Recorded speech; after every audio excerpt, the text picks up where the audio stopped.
அந்த புதன்கிழமை evening Vietnam tours என்ற லாவா நிறுவனத்தில் பணிபுரிய என்னுடைய நண்பரை வியட்நாமில் நடந்த அந்த படகு விபத்தில் இறந்துட்டார். இன்றைக்கி வந்து 6 பிரேதம் அங்கே வருது.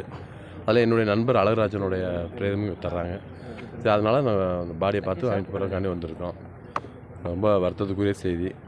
ஆற்றோனா துயரத்தில் நாங்களாம் இருக்கோம். இந்த மாதிரி நிகழ்வு யாருக்குமே வரக்கூடாது.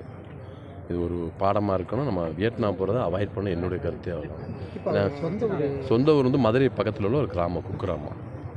மதுரைக்கு அருகில் உள்ள திருமங்கலம் தாலுக்காவில் வாகைக்குள்ளோன்ற கிராமம். திருச்சியில் இருக்காப்புல, திருச்சியில் கிராஃபட்டியில் அருணாச்சலம் கார்டனில் இருக்காப்புல, அருணாச்சல் நகரில் இருக்காப்புல. அங்கே போய்ட்டு அதுக்கப்புறம் அவர் பாடி அவர் சொந்த ஊருக்கு நாங்கள் கொண்டு போக போகிறோம். அதுக்காண்டி வந்திருக்கோம்.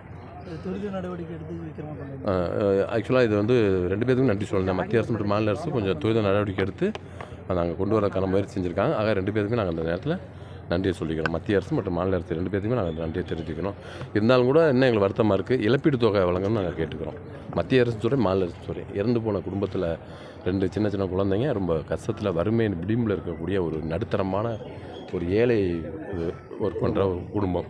அவே நான் ஒரு லாவான்ற ஒரு மொபைல் நம்பரில் ஒரு எக்ஸிக்யூட்டிவ் மேனேஜராக இருந்தாப்புல, 3 மாவட்டத்துக்குரிய எக்ஸிக்யூட்டிவ் ஏரியா மேனேஜராக இருந்தாப்புல. நான் கேட்டுக்கிறேன் என்னென்னா, மத்திய அரசு மாநில அரசும் பணிவோடு கேட்டுக்கொள்கிறது, அந்த இழந்த குடும்பத்துக்கு நிதியுதவி தாருங்கள்.